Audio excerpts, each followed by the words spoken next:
A Boeing 737 cruises high above the islands of Indonesia. The crew of Garuda Indonesia 421 is about halfway through a short domestic flight. We were at 28,000 feet on the way to Adi Sucipto Airport in Yogyakarta. Captain Abdul Rozak is a senior pilot with Indonesia's national airline. How does the weather look in Yogyakarta? His first officer is Harry Gunawan. Should be fine, but there might be a bit of rain.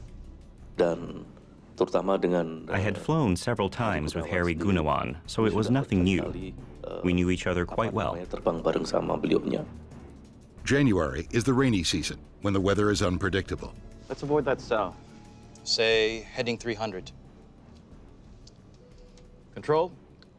Garuda 421, request heading 300 to avoid some weather up ahead. Garuda 421 confirmed, heading 300. Fly direct to Bravo Alpha NDB after clearing weather. Air traffic control authorizes a slight course correction to steer the plane around some looming clouds. But soon, more large storm clouds appear in their path. What do you think? I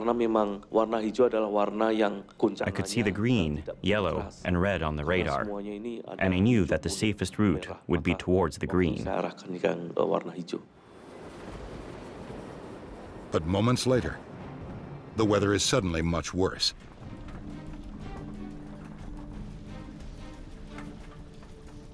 Where did this come from? The captain spots a serious problem. Yes, sir. 1 and 2 are dropping. They're suddenly losing engine power. Captain Rozak struggles to keep the plane steady as the altitude starts to drop.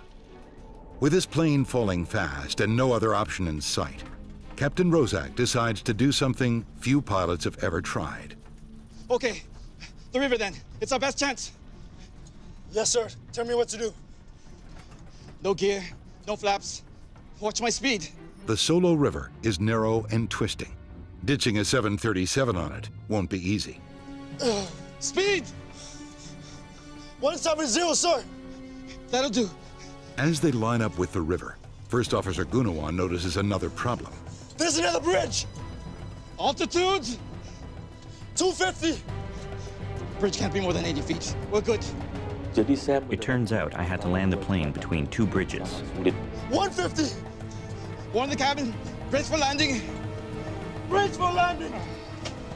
Brace for landing! Everyone, brace for landing!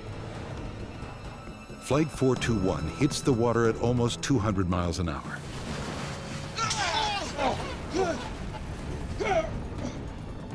Of the 60 passengers and crew on board, all but one make it out alive.